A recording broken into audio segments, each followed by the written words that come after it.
evening, Felix Lebeski, and welcome to a special edition of SL Tonight Presents Ghost Stories from the Vault. Tonight, we're pulling three chilling pieces straight from the January 1927 issue of Ghost Stories magazine. Classic pulp filled with the kind of eerie tales that kept people up at night 100 years ago. We'll start with a ghostly murder mystery, take a quick detour into the question of spirit photography, and finish with strange tale of death and return. Dim the lights, and let's open the vault.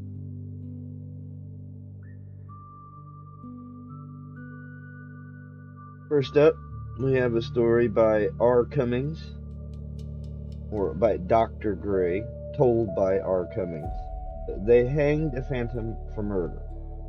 In the body of one man, the soul of another kills a woman. How can a phantom be held responsible? As I pace back and forth in my cell in San Quentin, anxiously awaiting the coming hour when I will be hanged by the neck until dead, I have no remorse for the crime for which I am to forfeit my life. Instead, an ecstasy fills my whole being, and I thrill from head to foot with expectancy.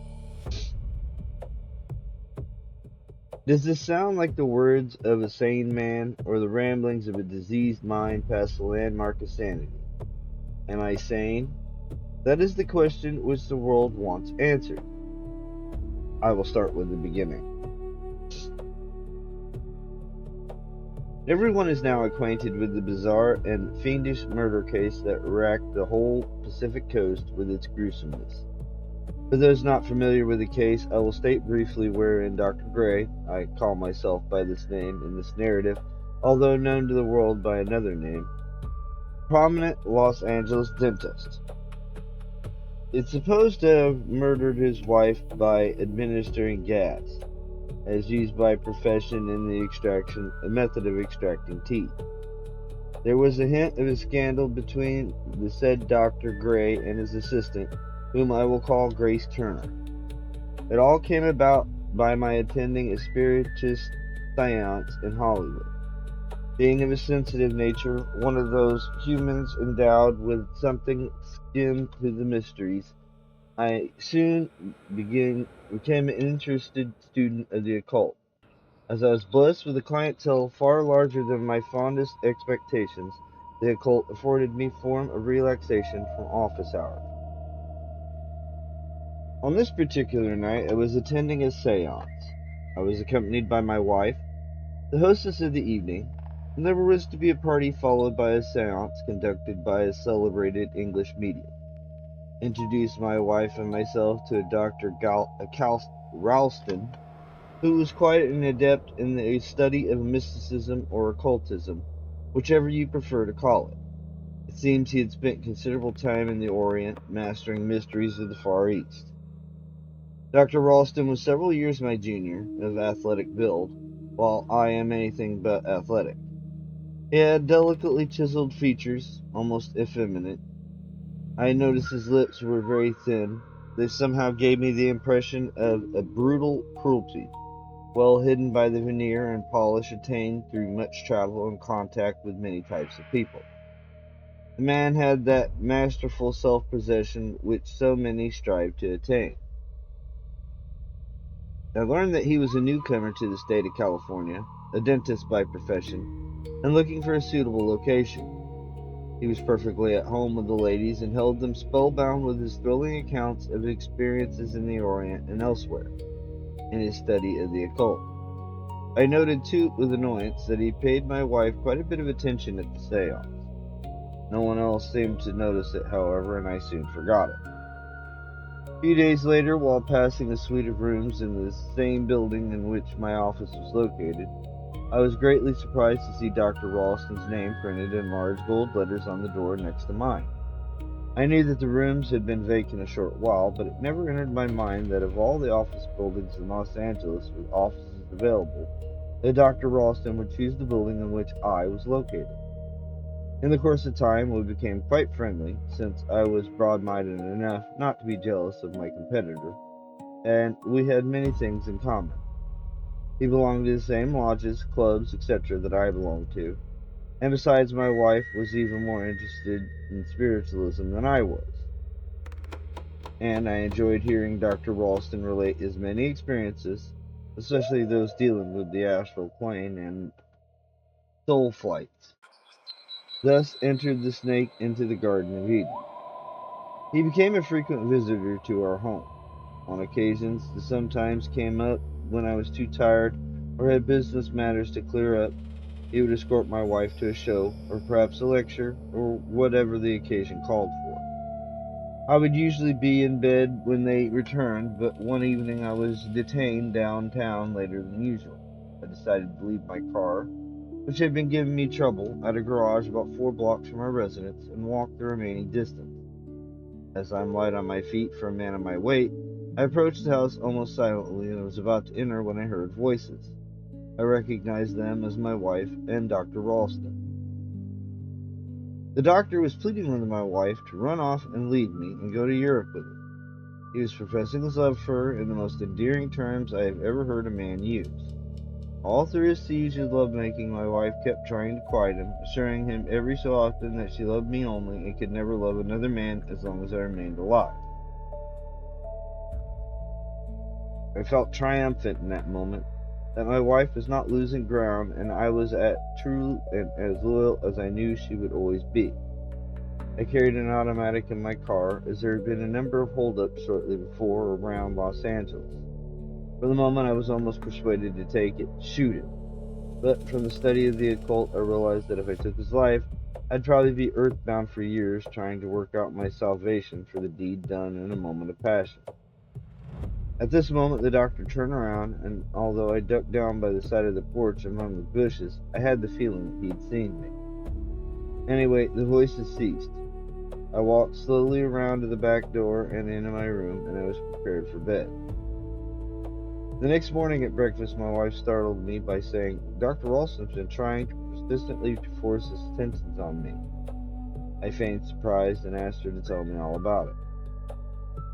Last night, after he had brought me home from the theater for bidding me good night, he pleaded with me to leave you. He looked up at me timidly. I smiled at her reassuringly.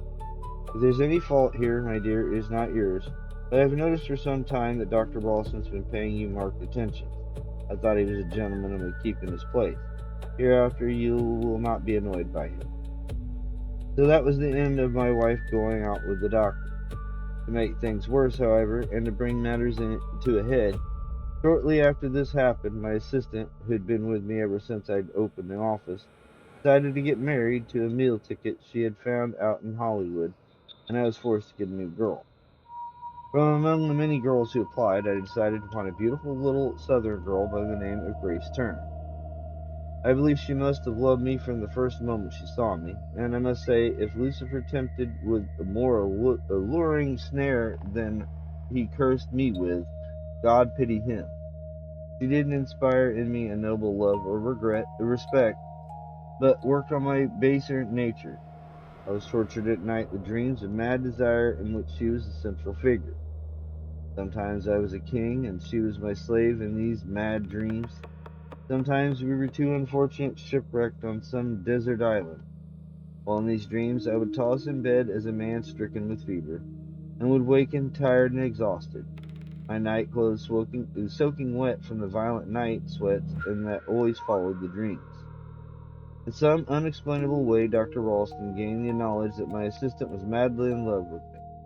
One night, while my wife was attending a seance with a woman friend, he told her in the most exaggerated terms how I was untrue, and tried to make her believe I was carrying on an illicit love affair with Miss Turner. Of course, my wife did not believe him, and so he began planning in earnest for my destruction. As he believed I was out of the way, he would have no trouble in winning my wife, who was a wealthy woman. I should mention here that all along the doctor was professing his friendship for me. I had never disclosed in any way my knowledge of the night I had heard him making love to my wife, and had heard her repulse him. One night he called me on the phone and asked me how I'd like to go to the slate writing seance to be held in Venice by a member of the British Research Society. At the time, I thought it was rather strange that he didn't mention my wife, as she had developed into a fair medium herself. Then it flashed in my mind that he'd be embarrassed after the love-making scene in which my wife had called him down. I assured him I should be delighted to go and see what this medium could do. The seance was the most startling and mysterious one that I had ever witnessed. For those of you who'd never attended as an independent slate writing seance, I will tell as best I can what took place. It is the general custom of the most celebrated mediums to have only persons acquainted with spiritualism attend. This precaution is taken in order to have the conditions right for obtaining the best results. But such was not true of this seance, which was open to the general public. Anyone could bring his or her slate or personal writing paper. I was surprised to find the hall brilliantly lighted, since most seances are conducted in semi-darkness under a ruby light. Some, in fact, are held in total darkness. Most of those present had written their questions at home. The few who had not already written questions were furnishing paper and pencil. We wrote our questions in this manner. First, the name of the dead relative or friend, then where they passed out. Next came the question, last, our name and place of birth. Each person placed then mark of identification on it and deposited it on the solid mahogany table in view of all. As we were early, the medium not having arrived as yet, we had a good opportunity to view the crowd as it filled the hall. There were people from almost every walk of life, and I also noticed a number of foreigners among the mass. Presently the medium came in and took his place by the table. He had with him a little traveling bag that contained a few pairs of slates, about 6 pairs, if I remember rightly, and several pieces of white crayon. The room was full of beautiful flowers that scented the whole hall with an almost nauseating odor. The medium selected a little high school girl and a young man of perhaps 17 or 18 years of age to come up front and wash several pairs of slates he had on the table. He had them also wash the private slates which different persons among the crowd had brought with them. In all, there must have been 20 or 30 pairs of slates made ready. After the operation of washing and drying the slates, the medium had the 2 young people pick at random from a pile of sealed questions on his desk, about 10 or 12 questions. The sealed envelopes were given to certain individuals among the crowd. They were each to be kept in the pocket and opened only after the question had been answered. Dr. Ralston had brought 2 pairs of slates that had 3 large screws in each pair to hold.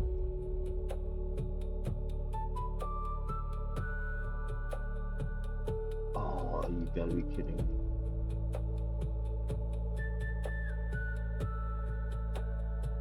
Them together, and also to prevent any fraudulent phenomena.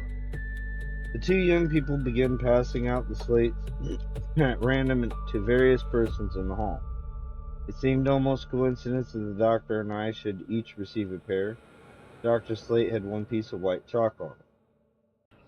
I took the pair of slates given me and examined them. They were one of the pair the doctor had brought for us, and had the 3 screws, which were screwed down as firmly as when we'd placed them on the table. My pair contained no chalk, and I was greatly disappointed, as I was afraid I would receive no message. After looking them over carefully and wiping them a few times with my handkerchief to make sure they were absolutely clean, I then laid them on the floor and placed my foot on them. In the meantime, the medium had gone into a trance, or coma. Presently, various persons began to feel as though something was writing inside of their slates, and very soon several of them held up their slates, completely filled with writing. 1 slate was in the Morse code, written to a telegraph agent, while several were written in foreign languages, especially one which finally had to be read by a Chinaman. All at once I heard something scratching inside of Dr. Ralston's slates, and presently he opened them to find this message: "You won't accomplish your desire tonight, and in the other world you will also be thwarted, as justice cannot be cheated. Signed, your cousin, Joe Wakefield." The doctor seemed very much displeased and disturbed by this message. Almost instantly I began to feel something vibrating and scratching between my slates. After the scratching had ceased, I opened my slates and found this weird and uncanny message: You will be face to face with death this evening, and you will escape him, only to meet her later. Who knows what the outcome will be? I see a hangman's noose coil and drop around your neck. You will also seem to lose something of great value. Signed, your uncle, David Leonard Woods. The cold sweat stood out on my forehead. I trembled as though stricken with a siege of ague. I hid my discomfort as best I could, and kept Dr. Ralston from looking at my message.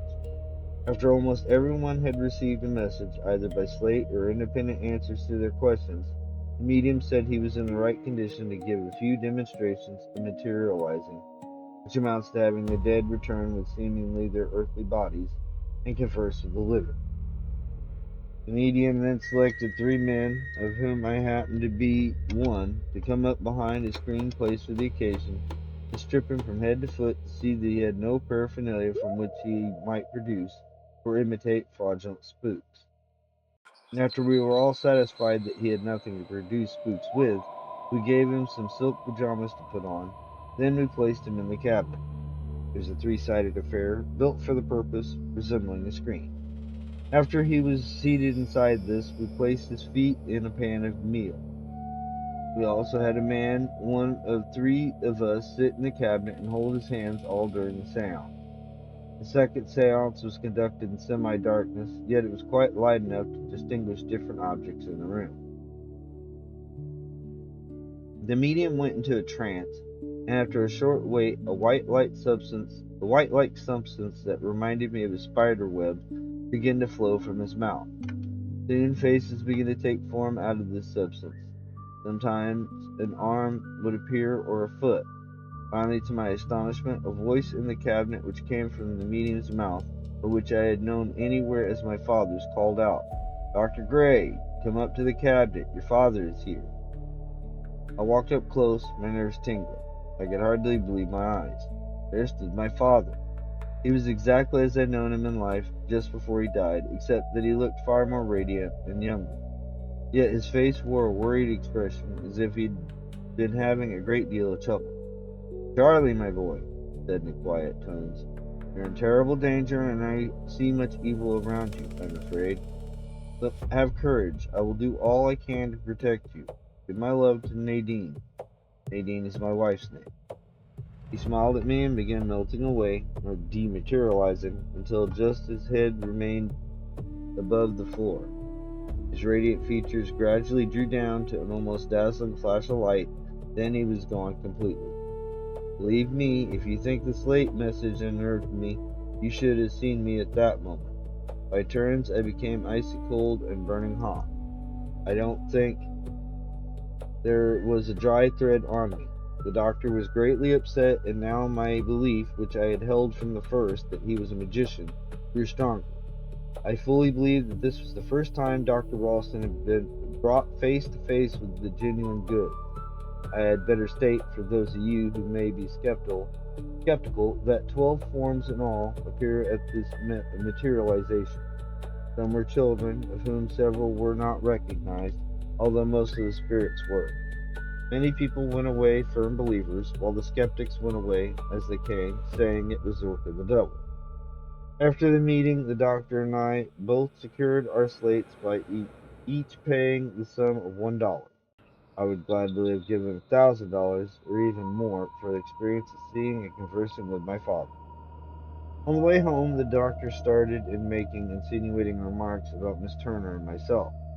Kept up until I could endure his vile tongue no longer. My blood boiled. I told him in suppressed tones about seeing him make love to my wife.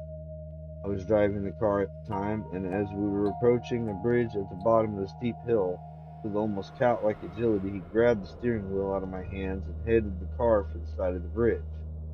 Too late, I saw this fiend's plan for getting me to come to the meeting with him. Now I realized why he didn't ask my wife to come along, for he intended to murder me and have it appear as accidental. Before I could check him, he headed the car straight to the side of the bridge. There was a deep, rock-strewn ravine below. Just before the car hit the bridge, the doctor gave me a mocking laugh and jumped intending to land on the bank ahead of the bridge. But he must have lost his footing, or the car gained speed altered his calculations, for he gave forth the most fiendish cry of mortal terror I've ever heard, and reminded me of a rat that is cornered and knows it is going to die. I jumped just as the crash came and managed to land on my hands and knees on the bank ahead of the bridge. The car went crashing down below to be smashed into complete wreckage. Outside of a few cuts and bruises, I was none the worse of the affair, although my nerves were playing havoc with me. I picked my way very, very cautiously until at last I reached the bottom of the ravine. Here I found what was left of the car and Dr. Ralston. He was not dead when I arrived, but kept moaning. I brought some water from the stream and drenched him, which seemed to brighten him up. At last he opened his eyes to stare at me. As soon as he recognized me, he started cursing me and saying, "You win now, but damn you, I'll win her yet. And I'll come back and haunt you with hate then, as I am hating you now." After that outburst of passion, the blood started flowing faster. The tremor rocked his whole body. His eyes began to glaze and roll upward. With his last death rattle, he wheezed out, "Damn you, Gray." The car was a total wreck, but among the wreckage I found my slate. It was unscathed, save for a few blurs. Dr. Ralston's slate was demolished almost beyond recognition. I walked about a mile down the road until I came to a ranch. I told them that we had an accident and that my companion, Dr. Ralston, was killed. I had had them summon an ambulance from one of the undertakers in Los Angeles and also a taxi to pick me up. My wife was greatly shocked when she learned the news of the doctor's death and how nearly I had come to being killed. She seemed greatly worried about my slate when she'd read about the hangman's news. She said that she'd been having some messages come to her from her guides that seemed to speak of foreboding evil, but they always came in symbols she couldn't understand. I tried to laugh it off to keep her from worrying, but I can't say I wasn't glad when Dr. Ralston was put away for keeps into the cold, cold ground. Shortly before the doctor's death, he had started rumors around the town to the effect that Miss Turner and I had been carrying on an illicit love affair. The scandal was started, and my patients began leaving me in such numbers that I became frantic. About this time, a wisdom tooth became ulcerated, and I was obliged to call in a dentist. After the dentist examined me, he found another tooth that was diseased and advised me to take gas while he extracted it. I did not want this, but I had finally consented to take the anesthetic, and soon I was under its influence. It seemed as though I was floating in space and my soul was freed from its encasement of flesh.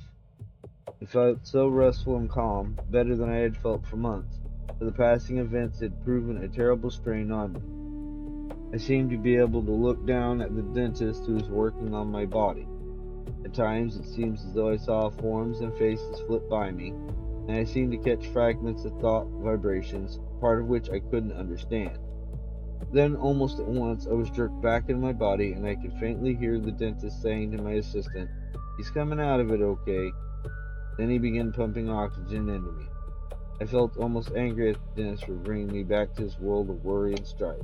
A few days later, I seemed to hear Dr. Ralston's voice calling to me and saying, "Why don't you administer yourself some gas and rest in peace and contentment?"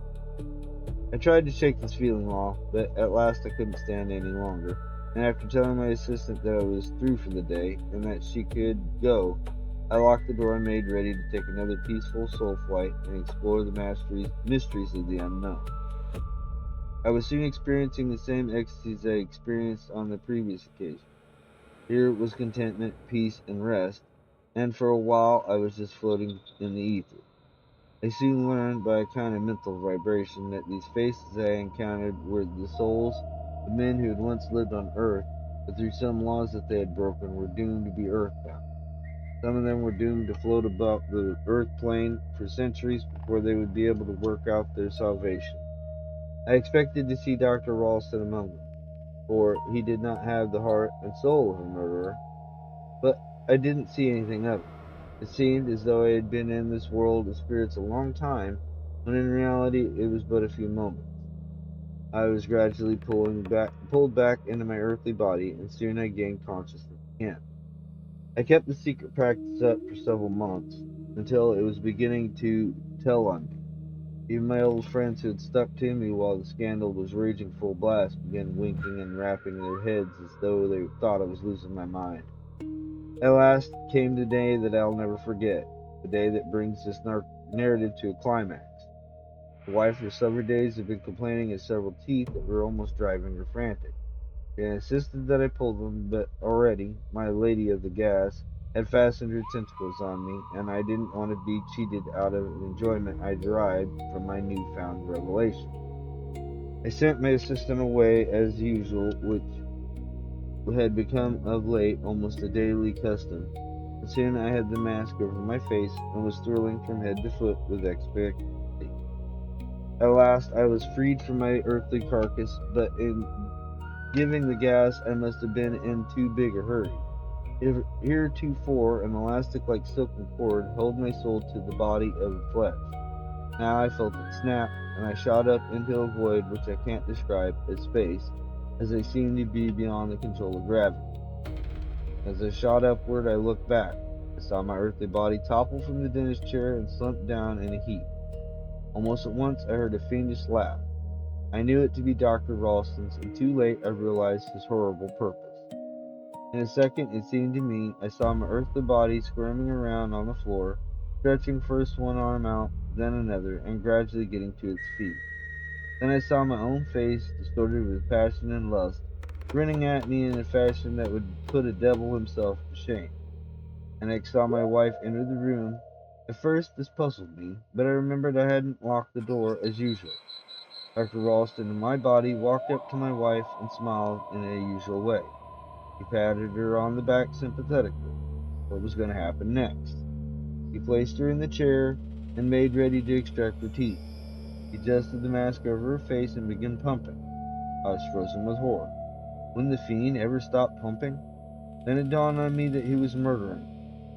I couldn't utter a word of warning, and if I could have, I knew it would never be understood because only thought telepathy is effective on the astral plane. My brain was paralyzed from the sheer horror of the situation. At last, my wife's body slumped down in the chair and began getting rigid. Then I saw her coming toward me with her arms outstretched, and just as I was going to hold her to me, I heard that fiendish laughter I knew so well. The next thing I knew, Dr. Ralston had grabbed my wife out from my grasp, and the two of them floated upward clear through the ceiling of the office and away to where I knew not. I spent what was to me years of agony in search of my wife, but never a trace of her. At last, worn out and heartbroken, I found myself back beside my old body, and by sheer willpower, I pried my way back into it. I'd been out of my earthly body only a few minutes, yet it was long enough for the doctor, allied with his hand of black artisans, to accomplish his fiendish deed. I came to earthly consciousness slowly, hoping in scope this was only a fantasy, a tired, deranged brain. But alas, I found my wife stretched out on the floor just as I had looked down upon her while in the astral plane. I gathered in my arms tenderly and tried to bring her to life, but to no avail. Finally, I went for help, and what was my surprise and anger when two officers of the law placed me under arrest for the murder of my wife. The irony of it. The treasure I valued above all else. To think the world brands me as her murderer. No wonder I paced back and forth in my cell like some untamed animal. It's not the fear to die, but the irony of justice as man knows it. For months I was silent only to the extent that I could plead not guilty, which as God Almighty is my judges is the truth. I find little consolation in the Bible, although I have read it through 3 times. If it were not for the knowledge of another world and spiritual truths and phenomenons that I have proven, I wouldn't be consoled.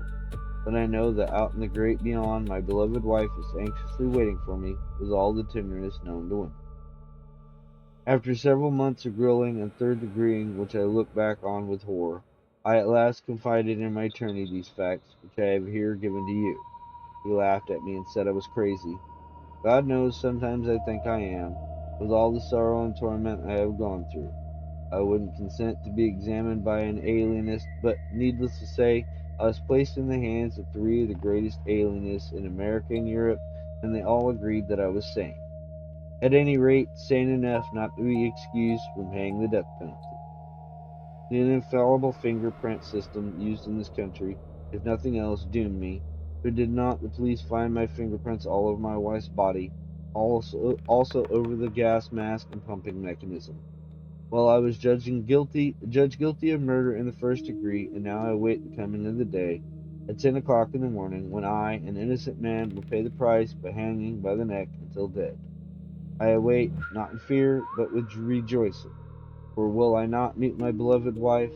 And possibly justice will not be cheated. It may be that I will be Dr. Ralston, who will pay the price, not I. Signed, Dr. Gray. P.S. This is the night before my execution. I feel well and happy. I know that all will be well with me. Afterwards, I, Madeline Sharp, the only living relative of Dr. Gray, must state that although all Dr. Gray's wealth was spent along with what I had in the legal fight to save the doctor's life, we could do nothing. He was hanged by the neck until dead. But no one dare say that he did not go to the gallows like the brave man that he was. He knew that he was in the right. Also, I'd like to state that a medium in Europe, on the very afternoon Dr. Gray was supposed to have murdered his wife, received a slate message describing in full the details as Dr. Gray gave them in public, but the jury refused to credit it. A coincidence, some will say. But let the skeptic laugh, that is life. They hanged him? No, it was his phantom they hanged, and Dr. Gray that lived on earth. It was his spirit they hanged. They could not harm that.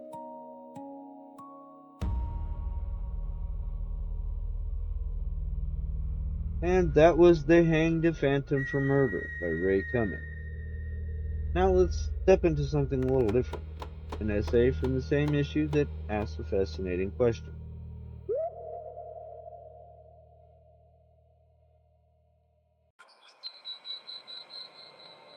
Can the spirits of the dead be photographed? If you sit before a camera and have your picture taken, do you believe that spirits from some unseen world, possibly hovering around you, can be impressed on the photographic plate that bears your likeness? Don't scoff until you read.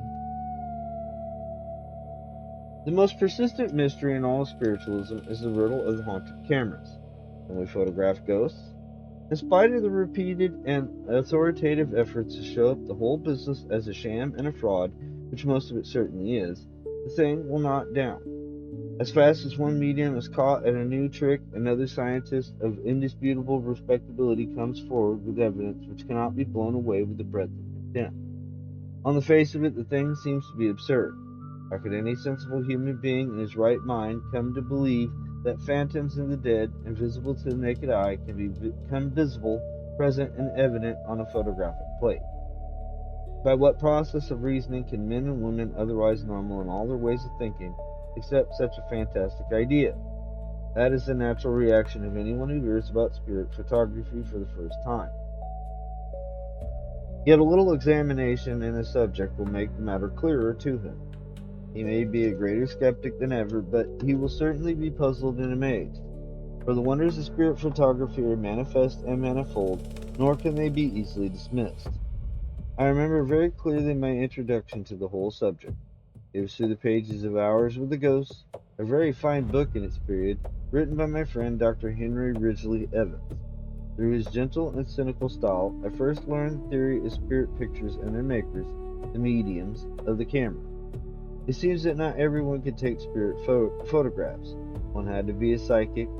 In the Vulgate, one must be a medium. If I used the same camera, the same plates, the same studio, the same everything, nothing would appear. There'd be no ghosts on the negative. That was because I was not a psychic. But all that was necessary was the presence of the medium in the room. His hand must press the little rubber bulb, and, lo, a miracle. Ghosts would throng into the room, and some of them would impinge their likeness onto the picture. That was the theory. My friend Dr. Evans went on to explain certain facts. He revealed the methods of the double exposure, not so generally known when the book was published, also tricks by which prepared plates could be substituted, and other devices employed by tricksters and swindlers to dupe the victims. That was perhaps a quarter of a century ago. Since that time, there have appeared innumerable exposés of spirit photography. Discussion is raged in scientific popular journals, and books have been written for and against their genuineness. The whole world knows of the storm of controversy that raged around the head of Sir Arthur Conan Doyle when he declared that he had found pictures not only of ghosts but of gnomes, fairies, and elves. Some pictures are reproduced in connection with this article for your especial benefit. These same pictures have been the subject of considerable controversy. In the meantime, a society has been formed in England for the sole purpose of studying spirit pictures. There are famous camera mediums in England, in various parts of the United States, even in faraway Australia. Perhaps the most celebrated is Hope of England, who made some of the ghost pictures of Sir Arthur Conan Doyle that constitute striking exhibits in Doyle's collection. People often ask me what I think of spirit pictures. In my 25 years as an investigator of spirit phenomena, I have, of course, made many examinations into the subject. Before stating an opinion, I should like to narrate one or two experiences I've had with camera mediums and their methods, and the stated conclusion at which I have arrived. In advance, however, let me say that I consider intolerant incredulity a fault far graver than stupid credulity. My first famous experience with spirit photography created a national, even international furore, and was a deliberate hoax undertaken to prove that even under the most rigid test conditions one could accomplish spirit pictures by fraud. At that time, in the summer of 1922, I believed that every spirit photograph ever exhibited was a consciousness of an unintended fraud. I had arrived at this conclusion after years of experimentation with one camera medium after another, detecting them all in deliberate trickery. There had been formed in New York that summer what is known as New York Committee for Psychic Science and Philosophy, an ambitious title for a serious little group. One evening we all assembled at the home of Dr. Edwin F. Bowers on West End Avenue in Manhattan. Practically every one present had devoted more or less time in the past to investigating spiritualism, spirit raps, mysterious messages spelled out by the rockings of a table, slate writings, trances, and materialization of ghostly forms. The purpose of the organization was merely to continue such investigations under a loose form of unity and coherence. Within half an hour after the first meeting was called, the lights were out, and a little group of men and women were gathered round the table, with their hands prone, waiting for a demonstration. It came. The table gave a leap into the air as if were alive. It rocked back and forth, tilted, turned, and ambled from one room into another.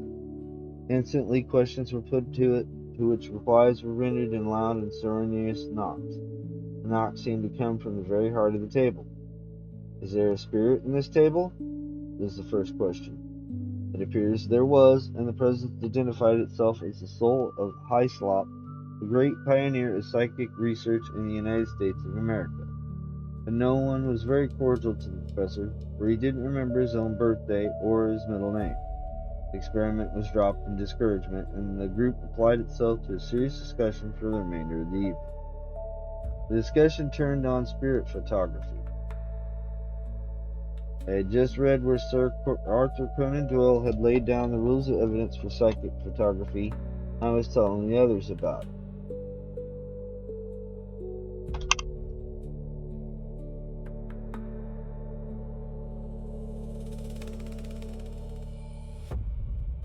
Sir Arthur laid down the following rules by which to judge the authenticity of a spirit photograph.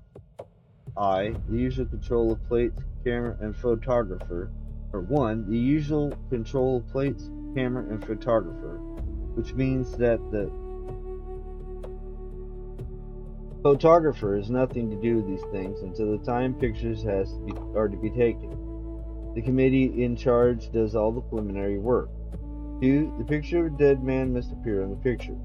3. It must look like the dead man, but be different from any picture taken of him while he was alive. Accordingly, the following steps were pursued. Mr. Robert Thomas Hardy, Mr. W. H. Vander Wade, a well-known New York photographer, and myself went to Willoughby's photography shop on West 32nd Street and purchased a set of camera plates sealed in their original package. Across the seal of these plates were wrote our names so that any disturbance of that paper would be instantly manifest in the broken pencil lines. These plates remained in my possession under lock and key until the night of the seance. An interesting group of people were gathered in the laboratory of Dr. Bowers on West End Avenue on the night which gave birth to his astonished and baffling mystery.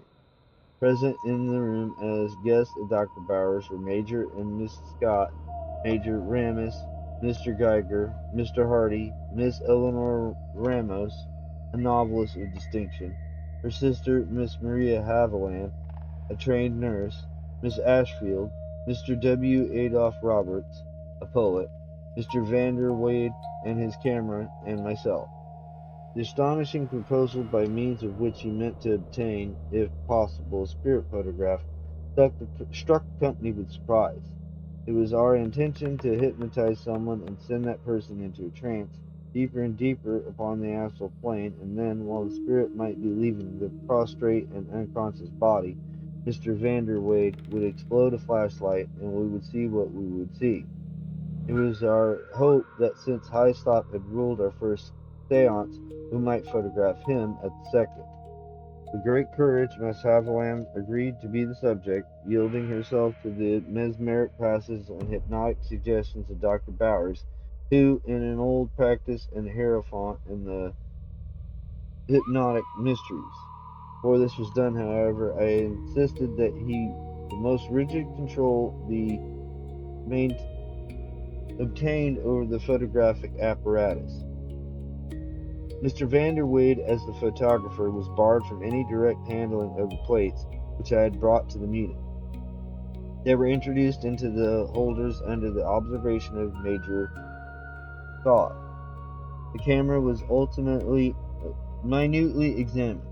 When all was in readiness, the lights were dimmed. Miss Haviland lay down on a couch, and Dr. Bowers, standing over her, began making magic passes in front of her eyes and down her young form, speaking softly, almost inaudibly, murmuring invitations to sleep.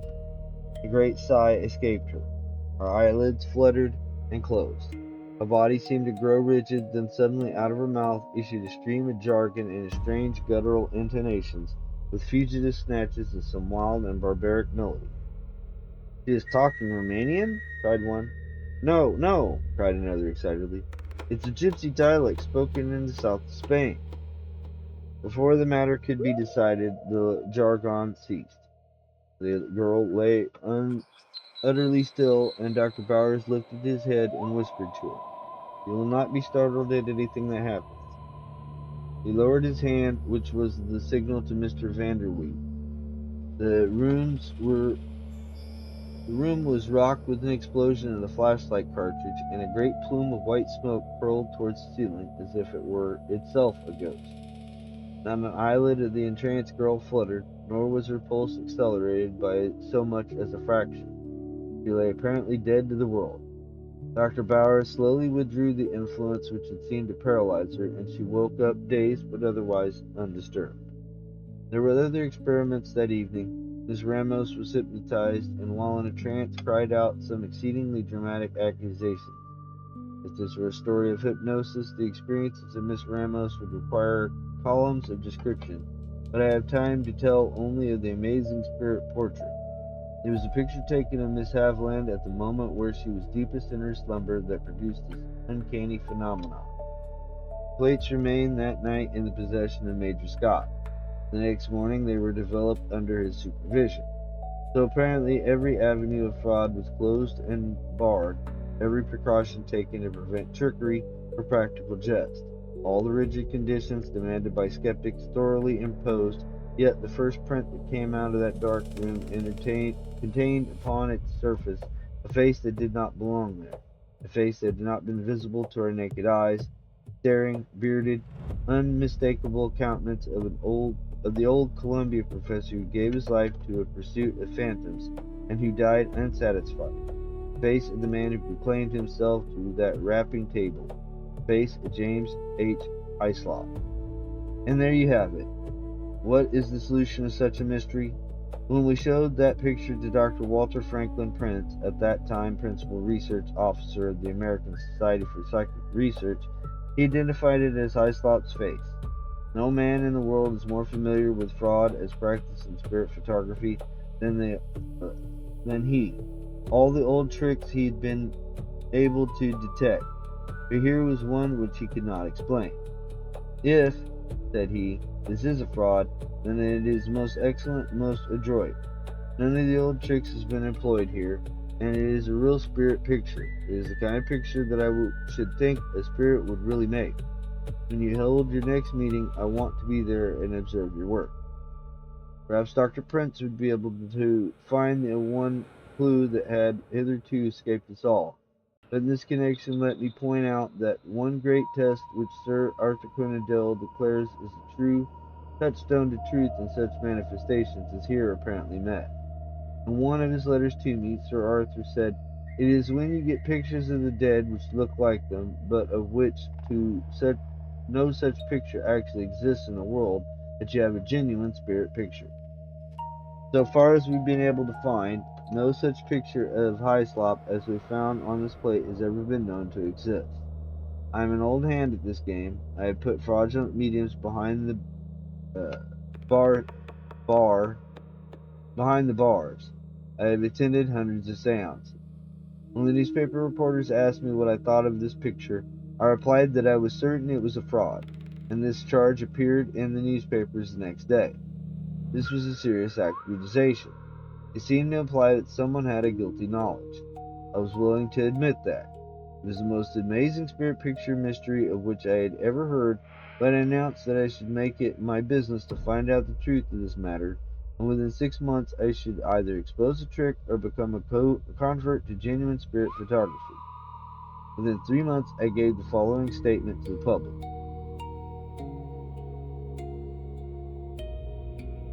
It will be recalled that in connection with the celebrated affair of the spirit portrait which set the press and public by the ears last summer, I stated that the entire affair was a hoax and should not be taken seriously. The time has come for me to speak again about this remarkable mystery. I shall do so with all frankness, fearlessly, with a full readiness to accept any consequence. That is the object of this present statement. These pictures created the greatest astonishment all over the world. The daily press was full of exclamations of wonder. Real spirit photographs seemed at last to have been produced, under conditions which could not fail to convince. Pictures were reproduced in the art supplements of newspapers and magazines, and the known facts were stated fairly and without exaggeration. But at the time I said, if you ask me what I think of this picture, I say to you that I am certain it is a fraud. I have not yet become a convert to spirit photography, nor have I given up in despair. Instead, I have made a most astonishing discovery. In the last 2 weeks, I have unearthed certain facts which throw an amazing, if not sinister, light upon this entire case. I am now able to state on a definite authority that these so-called spirit pictures were absolute frauds. They were trick pictures, utter fakes. Armed with the discoveries which I made, I went to the photographer, Mr. Vanderweide, and faced him with the facts. He smiled without embarrassment and said, "Mr. Friskel, I congratulate you. You are right. The pictures are frauds. I made them myself. I hoodwinked you all under your very eyes." "Why'd you do it?" I demanded. "Because I had something to prove, and I proved it," he declared.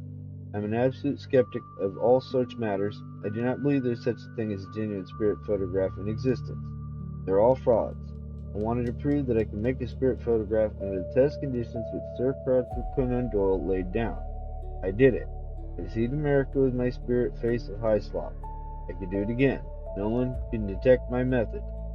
"I will detect it," I told him.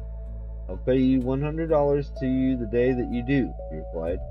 There you have Mr. Vanderweide's statement, and there you have his challenge. I have not yet discovered how he produced the spirit photographs. 20 years in magic and spiritualism have taught me a great deal. I believe I can solve this mystery, and if I do, I am going to claim that $100. In the interest of justice, I am giving this statement to the public. The doubt which I cast upon authenticity of these spirit photos, doubt which opened to me the danger of personal prosecution for libel, is now justified by the man whom I indirectly accused. I'm going to find the secret of that trick, and when I do find it, I'm going to tell the public how it was done. The above statement, published under my signature, created the greatest amount of interest. Hundreds of people wrote me asking how the picture was made. I am now ready to tell the complete truth of the whole amazing episode. As a matter of fact, the secret of this astounding mystery was simplicity itself, and any magician will tell you that his best tricks are the simplest. What Mr. Vander Wade did was this. Oh, you thought I was going to tell you, did you? Yeah, it's like 3 more pages left. No, I'm just kidding. In his possession was a photograph of Hyslop, which he had made years ago. Hyslop did not like the picture and refused to buy it, and so the plate remained in Mr. Vander Wade's files, and no one but Hyslop and himself had ever seen it, or knew that it existed. This was the plate that he used in perpetrating the spirit hoax. He then went in a well-known supply house in New York and purchased a set of plates. With the utmost care, he steamed the pasted sides of the packet and opened it without destroying any of the paper container or mutilating it in any fashion. Taking the top plate, he exposed upon it the portrait of Professor Hyslop. He then carefully replaced the plate in its original wrapper and restored it, apparently intact. The box was then sealed, and when the job was done, the most expert packer in the Eastman Kodak Company plant would have been justified in taking oath to the fact that the package had not been disturbed. The price was then marked on the bottom of the container. This was done to identify it, as the price is never marked on packages of this kind. It was then taken back to the supply shop, and Mr. Vander Wade gravely took one of the young clerks aside and put the package in his hands. Now, said he, when I come in here with the 2 gentlemen and ask you for the 2 plates, you give me this package. The answer to the whole riddle is that the clerk did give him this package, and thereafter all efforts made to prevent trickery being brought to bear upon the plates were absolute futile, because the trick was done before the plates were ever sent to the group. Please note the following letter which I received from Mr. Vander Wade. The explanation is entirely correct. I enclose you herewith my check for $100. And there you have it. Sir Arthur Conan Doyle said there were 3 points that must be present in a genuine spirit photograph. 1. The picture must be that of a person who is dead. 2. It must be different from any picture known to have been taken of that person while that person was alive. 3. It must be taken under absolute scientific test conditions. All these points were met and answered in this picture. It did look like Professor Hyslop and was identified. It was different from any photograph known to have been taken of him while he was alive. The photograph was made under actual test conditions, and yet the picture was a fake. The value of all this hoodwinkery, of course, lay in convincing the public that no matter how carefully the rules may be laid down, as Doyle had laid them down, the clever man will find a way to evade them. But shortly thereafter I was in for some hoodwinkery myself. I had journeyed to Chicago to attend a scientific convention, and while there made the acquaintance of an elderly lady who was deeply convinced of the actuality of spirit photographs. No matter who else you may have found to be a fake, she told me, Dr. Rushmore is not a fake. And who, I dared to ask, is Dr. Rushmore? He's a physician, she explained, living out on the border of the city, who has discovered in himself the mystic power of mediumship. Really? I asked skeptically. Yes. Can I bring my own plates? Certainly. And she told me the kind to get. We made an appointment to call on the doctor that same evening. I went out and found a photograph shop. I was all alone, and I satisfied myself that I was not followed. Then I purchased a packet of films, not the kind I had been instructed to get, but another kind of the same size. With these buttoned inside of my vest, I repaired to the home of the miracle. He was a very ordinarily appearing man who was something of a joke to his wife, a lady cursed with a most caustic sense of humor. He himself was good-natured, if a bit taciturn and reserved, a serious, pondering man, slender, tall, bald-headed, and peering keenly from his nose glass as if he saw things back at you that were invisible to you, or invisible to you. My studio is down in the basement, he explained, and he led us down the stairs into a plainly furnished place. There was a small camera set on rollers, facing a hanging drop at the back, and beyond that a door that led into the dark rooms. I loaded the film pack into his camera, watching carefully that they were not exchanged. I helped focus the camera. I posed for several of the pictures the woman had brought me there, posed for the others. I removed the films from the camera and carried them into the dark room. I developed the films. I printed the pictures. We were there for half the night while all was being accomplished. The result is that on one of the plates we could see the portrait of a beautiful young girl above the head of the woman who was with me. Here, indeed, was a mystery.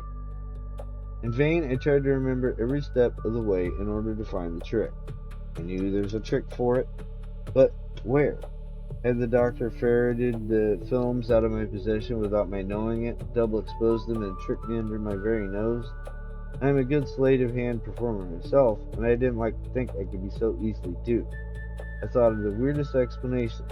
I fancied a beam of light playing from a concealed stereopticon on the lens of the camera. I fancied radioactive discs concealed in the hand of the performer as he passed them over the lens. I tried every possible hypothesis, but I still could not explain it. Yet I was convinced it was not genuine spiritualism.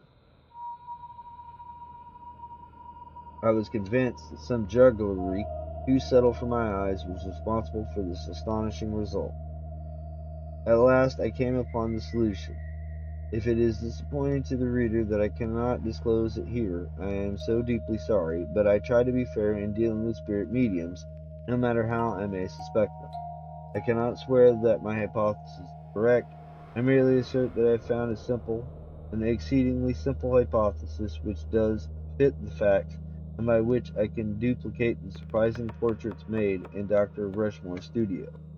And I challenge Dr. Rushmore to give me another sitting. If I cannot detect him, I shall publicly announce my defeat. But if I do detect him, he is to admit publicly that I have found him out. This is a clear-cut challenge, and I should be glad to know what he has to say about it. Meanwhile, since that time, I have come upon a number of other interesting spirit photographs that are mysteries that are well worthy of study. There is, for instance, the problem of the moving pictures of von Schreck Nornsing. A few months ago, while the present writer was in Paris, he met with a journalist who was interested in the experiments then being conducted in a scientific laboratory there, the Chamber Metaphysique, I think it was called. They have spirit moving pictures, he told me. I smiled. Some marvelous fake spirit pictures have been made, I remarked. Some years ago, there was a serial shown in some of the largest picture theaters in America, called The Mysteries of Mira, and I think Hereward Carrington was one of the authors of the story. In The Mysteries of Mira, there was ghosts all over the screen, but it was just fake photography, admittedly so.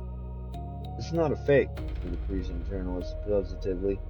These are moving pictures taken in seance chambers, reels of materializing spirits issuing from the side of the medium in the form of milk-white ectoplasm. For God's sakes, let me see them, I pleaded. Forthwith, this promising young journalist agreed to meet me for dinner at Gonclair's that same evening, stating that he would conduct me, after the meal, to a private showing of some of these extraordinary films. I would like to include here a full description of the pictures, with their ghosts and their mediums and all the rest of it. But, alas, I must keep silent for the good and simple reason that I never caught sight of my Parisian journalist again. He vanished over one of the bridges, never again to reappear, and my frantic inquiries helped me not at all, for no one else could he be found who would admit that he'd ever heard of the Chambray Metaphysique. However, that started my mind thinking of spirit moving pictures, and I turned to one of the greatest authorities in the world on the subject, an Austrian scientist with the wholly extraordinary name of Baron von Schrenck Norzing. All over the world, the Baron is held in the deepest respect by scientists. He is a man of the highest attainments. His word is unquestioned. He is a man who may be thoroughly believed, even though his observations, like everyone else, may occasionally be mistaken. Now, the Baron has written an immense book in which he details hundreds of experiments with spirit mediums, illustrated with scores and photographs taken at trance sittings, in which ectoplasm, a sticky substance which issues from the mouth, ears, or nose of the medium and forms itself into ghosts, is shown by flashlight and by time exposure. I wonder if there were moving pictures mentioned in von Schrenck-Notzing's book, and hurried to find out. There were. Under the strictest control, according to the royal scientists, these photographs had been made, and the strips of celluloid film showing the ectoplasm flowing from the mouth of the medium and forming itself into the shape of a human hand. These experiments were conducted with a Polish woman, and the account the Baron gives of the affair in his book, which, by the way, is called The Phenomena of Materialization, with the details of the location of the camera and the medium, the illumination of the room, and other essentials, is very convincing. Reading his story and looking at his reproductions of this film, one is apt to be convinced. I then remembered that Houdini had a seance with one of the Baron's mediums, and had found nothing to substantiate the sensational claims made on her behalf. I knew that Houdini was not only the world's handcuffed king and champion medium exposer, but also he was one of the world's most expert magicians who could detect trickery at a glance. Accordingly, one evening I went to the National Theatre on Broadway and found him in his dressing room, suffering from a broken leg, but still gamely determined to give his performance. Under my arm was the Baron's bulky book of spirit seances and pictures. Houdini, I said, do you know this book? He smiled sadly. I know it well, he replied. What about the moving pictures in it? I asked. What about the whole book? He flared. You tell me, I requested. This is what he told me. They say the von Schrenck-Notzing book is filled with a lot of piffle, and the pictures are ridiculous to the nth degree. Either he is being duped, or there is somebody in his household making a fool of him. In my seance with Ava, the medium about whom the Baron wrote the bulk of his huge volume, at no time did she display any evidence of being able to produce ectoplasm. Regarding the moving picture of what took place with the present scientific methods of taking moving pictures in a dark room, I can double discount them. Men like von Schrenck-Notzing are never initiated. Here Houdini paused and chuckled. You know, he said quizzically, if the Baron and I were put together, nailed in a box and thrown overboard, I am the only one who would come up alive. That is because I know how these things are done, and the Baron doesn't. A knowledge of magic, of conjuring, and sleight of hand is necessary to detect mediums, just as knowledge of anatomy is necessary to a surgeon. Now, it may very well be objected that such a denunciation as that does not disprove this case against the many reports of spirit moving pictures emanating from Europe as reported in the newspapers, nor indeed the very pictures in the Baron's monumental volume. The point is, however, that the experience of Houdini, the most famous magician in America today, if not the world, and every other trained musician, has demonstrated that all the mediums of famous scientists turn out to be fakers when they are investigated by a man who knows conjuring tricks. One of the most recent cases is the famous Marbury case in Boston, where a distinguished committee of scientists was ready to declare that the manifestations they had seen were genuine, so Houdini came along and pricked the bubble by discovering the trick. Another celebrated case was that of Ada Besink of Toledo, Ohio. 2 books were written about Bessinette by a Columbia professor who declared she was one of the greatest mediums in the world. Sir Arthur Conan Doyle held a seance with her and conversed with the specter of his dead son. Then a MacFadden Publications writer, who was also a magician, went to Toledo, sat with Bessinette, and published an expose of her tricks, saying it was all done by cleverness instead of spirits. The same investigator exposed the 2 mediums who were declared genuine by W. T. Stead, the noted English investigator, and later convicted in the police courts, 2 associate ministers of the First Spiritualist Church in New York for one of the most outstanding ghost hoaxes ever offered to the dupes at $3 a ghost. Wherever a magician comes in contact with a medium, the trick is shown up.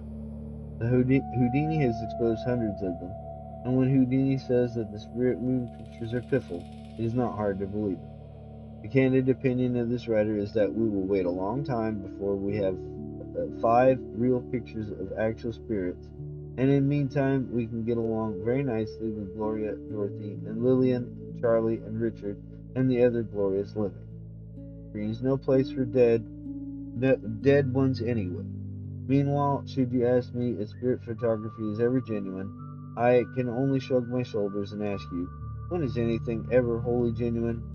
Is a matter to speculate over, something for us to think about.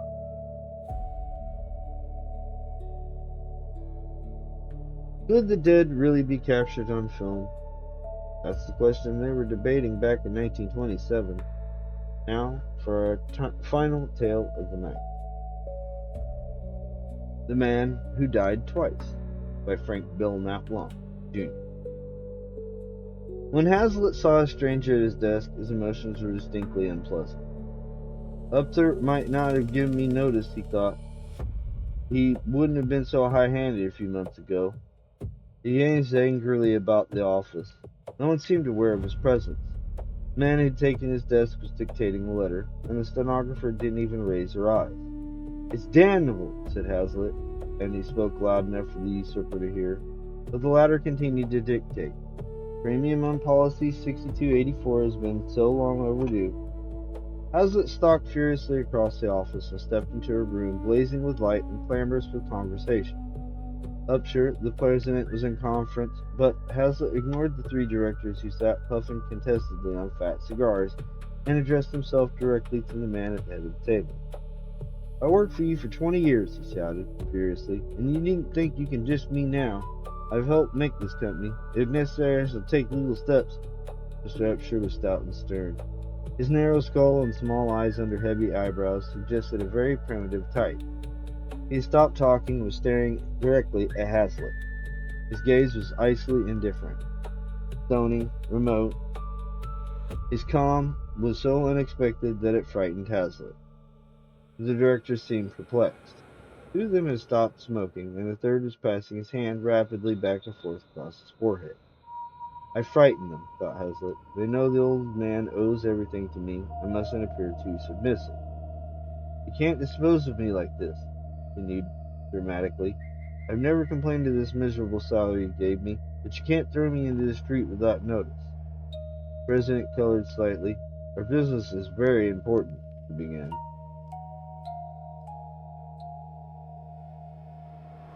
Hazlitt cut him short with a wave of his hand. "My business is the only thing that matters now. I want you to know that I won't stand for your ruthless tactics. When a man has slaved as I have for 20 years, he deserves some consideration.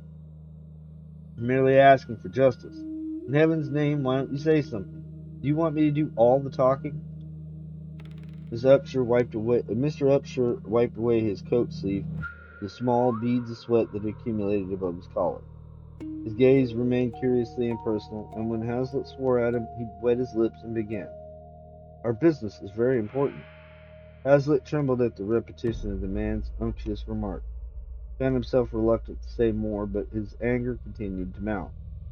He advanced threateningly to the head of the table and glared into the impassive eyes of his former employer. Finally he broke out, "You're a damn scoundrel." One of the directors coughed. A sickly grin spread itself across Mr. Upshur's stolid countenance. "Our business, as I was saying." Hazlitt raised his fist and struck the president of the Rich Bank Life Insurance Company square upon the jaw. It was an intolerably ridiculous thing to do, but Hazlitt was no longer capable of verbal persuasion, and he had decided that nothing less than a blow would be adequate. The grin disappeared from Mr. Upshur's face. He raised his right hand and passed it rapidly over his chin. A flash of anger appeared for a moment in small, deep-set eyes. "Something I don't understand," he murmured.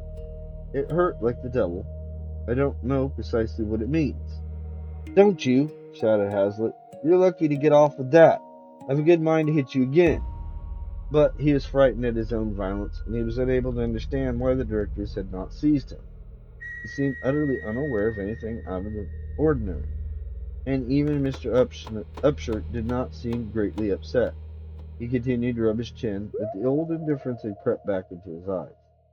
"Our business is very important," he began. Hazlitt broke down and wept. He leaped against the wall while great sobs convulsed his body. Anger and abuse he could have faced. But Upsher's stony indifference robbed him of manhood. It was impossible to argue with a man who refused to be insulted. Hazlitt had reached the end of his rope. He was decisively beaten. But even his acknowledgment of defeat passed unnoticed. Directors were discussing policies and premiums and first mortgages. Mr. Upshur advanced a few commonplace opinions while his right hand continued to caress his chin. Policies that have been carried for more than 50 years, he was saying, are not subject to the new law. It is possible by the contemplated. Hazlitt did not wait for him to finish.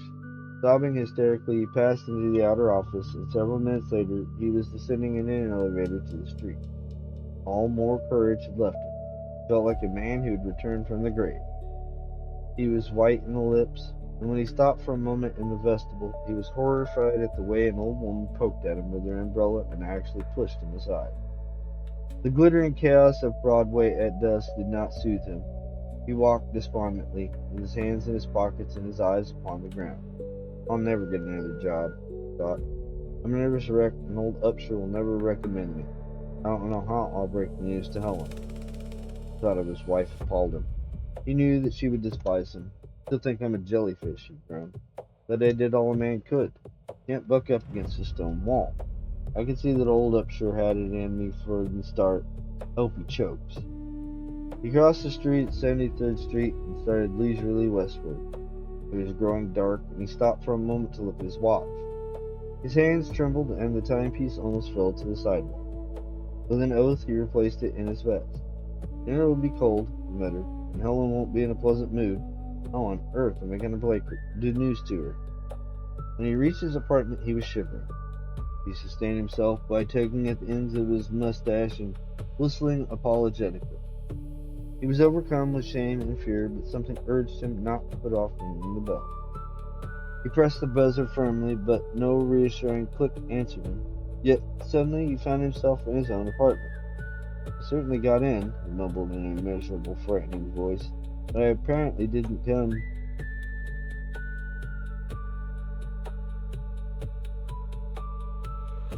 through the door, or did I? Don't think I'm quite well. He hung up his hat and umbrella and walked into the sitting room. His wife was perched on the arm of his Morse chair, and her back was turned toward him. She was in dressing gown and slippers, and her hair was down. She was whispering in a very low voice, My dear, my darling, I hope you haven't worked too hard today. You must take care of your health for my sake, for Richard went off in 3 days with double pneumonia. Hazlitt stared. The woman on the chair was obviously not addressing him, and he thought for an instant that he had strayed into the wrong apartment and mistaken a stranger for his wife. But the familiar lines of her profile soon undeceived him, and he gasped. Then in a blinding flash he saw it all. His wife had betrayed him, and she was speaking to another man. Hazlitt quickly made up his mind that he would kill his wife. He advanced ominously to where she sat and stared at her with furious, bloodshot eyes. She shivered and glanced about her nervously. The stranger in the chair rose and stood with his back to the fireplace.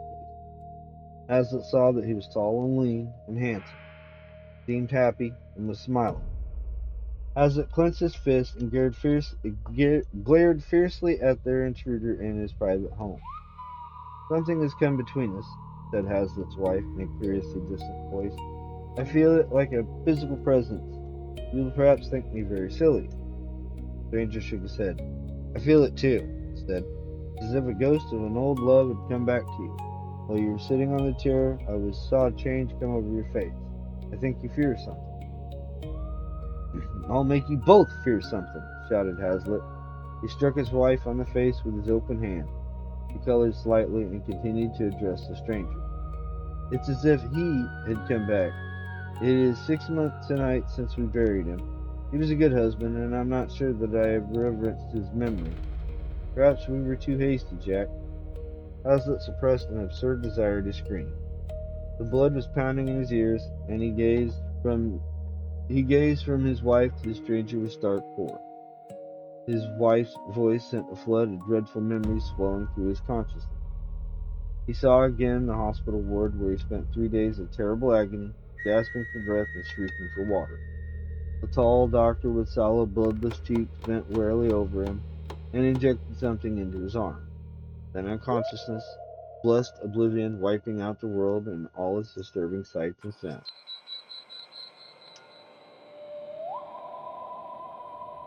Later he opened his eyes and caught his wife in the act of poisoning. He saw her stand above him with a spoon and a bottle in her hand on which was a skull and crossbones. He endeavored to rise up, to cry out, but his voice failed him and he could not move his limbs. He saw his wife was possessed of a devil and primitive horror fastened on his tired brain. He made dreadful grimaces and squirmed about under the sheets, but his wife was relentless. She bent and forced the spoon between his teeth. "I don't love you," she laughed shrilly, "and you're better dead. I only hope you won't return to haunt me." Hazlitt choked and fainted. He did not regain consciousness, but later he watched his body being prepared for burial, and amused himself by thinking that his wife would soon regret her villains. "I shall show her what a ghost can do," he reflected grimly. "I shall pay her for this. She won't love me when I'm through with her." There had followed days of confusion. Hazlitt forgot he was only a ghost, and he had walked into his old office and deliberately insulted Mr. Upshur. And now that his wife stood before him, his memories came rushing back.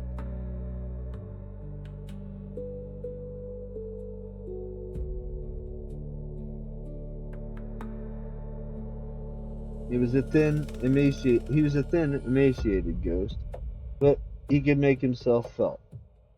Nothing but vengeance remained in him, and he did not intend to forgive his wife. Come on.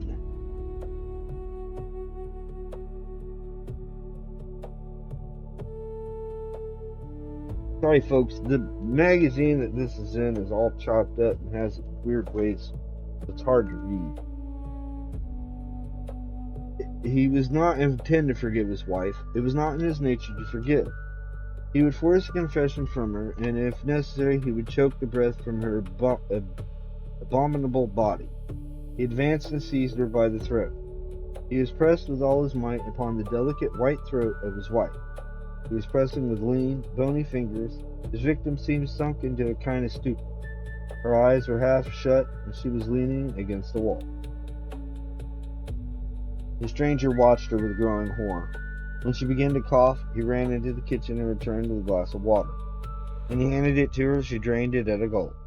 It seemed to restore her slightly. "I can't explain it," she murmured, "but I feel as if a hand were encircling my throat. It is hot in here. Please open the windows."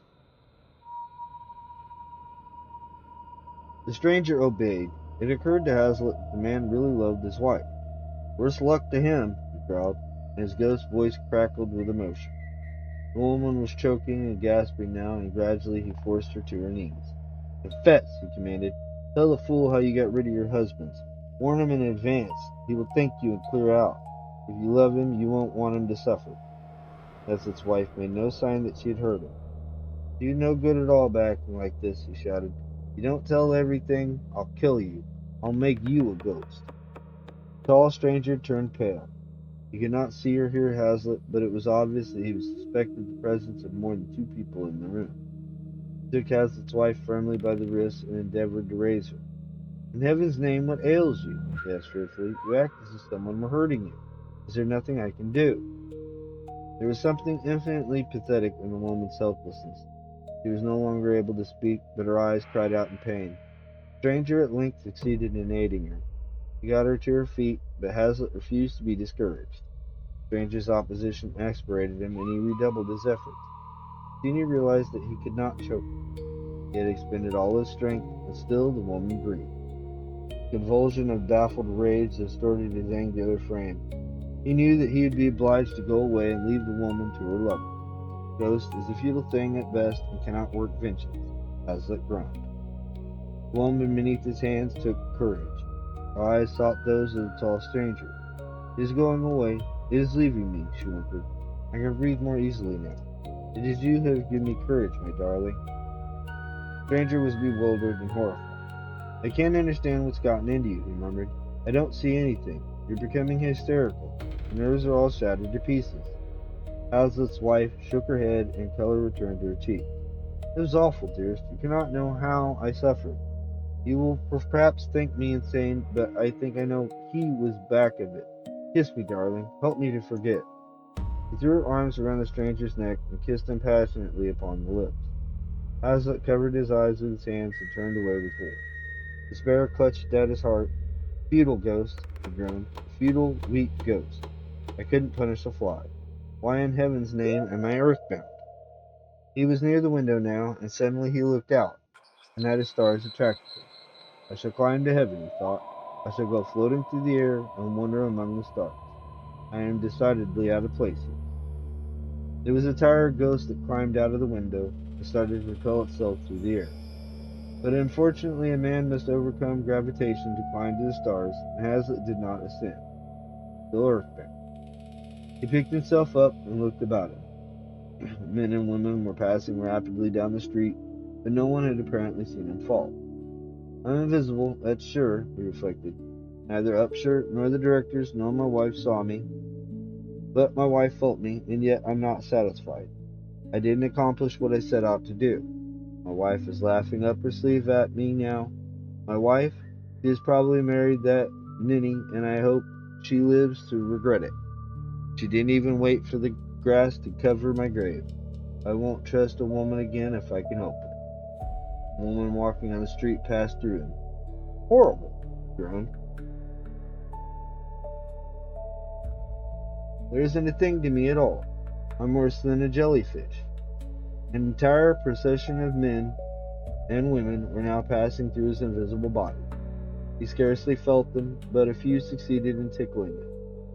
One or two of the pedestrians apparently felt him. They shivered as if they had suddenly stepped into a cold shower. Streets are ghostly at night, someone said at his left elbow. I think it's safer to ride. Hazlitt determined to walk. He was miserable, but he had no desire to stand and moan. He started down the street. He was hatless, and his hair streamed in the wind. He was a defiant ghost, but a miserable sense of futility gripped him. He was an outcast. He did not know where he would spend the night. He had no plans and no one to confide in. He couldn't go to a hotel because he hadn't even the ghost of money in his pockets, and of course no one could see him anyway. Suddenly he saw a child standing in the very center of the street and apparently unaware of the streaming traffic about him. An automobile driven by a young woman was almost on top of the boy before Hazlitt made up his mind to act. He left the sidewalk in a bound and ran across directly towards the automobile. He reached in a second before it touched the child, and with a great shove, he sent the near victim sprawling into some of safety. He could not save himself. The fender of the car struck him violently in the chest. He was thrown forward, and the rear wheels passed over his body. For a moment he suffered exquisite pain. A great weight pressed the breath from his thin body. He clenched his hands and closed his eyes. The pain of this second death astonished him. It seemed interminable. But at length consciousness left him. Pain dissolved in a healing oblivion. The child picked himself up and began to cry. Someone pushed me, he moaned. I was looking at the lights and someone pushed me from behind. The woman in the car was very pale. I think I ran over someone, she said weakly. I saw him for a moment when I tried to turn to the left. He was very thin and worn. She turned to those who had gathered near. Where did you carry him to? She asked. They shook their heads. We didn't see anyone, ma'am. We nearly got the kid, though. Drivers like you should be hanged. The policeman roughly elbowed his way through the crowd that was fast gathering. What's all this about? He asked. Has anyone run over? The woman shook her head. I don't know. I think I ran over a tramp. A poor, thin man. The look in his eyes was terrible and very beautiful. I saw him for a moment just before the car struck him. I think he wanted to die. He turned again to the crowd. Which of you carried him away? She asked tremulously. She's batty, said the policeman. Get out of here, you. He advanced on the crowd and began dispersing them with his club. The woman in the car leaned over and looked at the sidewalk, puzzled, mystified expression on her pale features. No blood or anything, she moaned. I can't understand it. And that was The Man Who Died Twice by Frank Belknap Long. 3 ghostly tales pulled from the pages of the 1927 Pulp magazine. The full issue is public domain and available on Comic Book Plus if you want to read the rest. If you enjoyed this, let me know in the comments what other old ghost stories, weird tales, or pulp gems you'd like us to dig up next. This has been Felix Lebeski for SL Tonight. Stay curious and maybe leave a light on tonight. See you next time. Good night.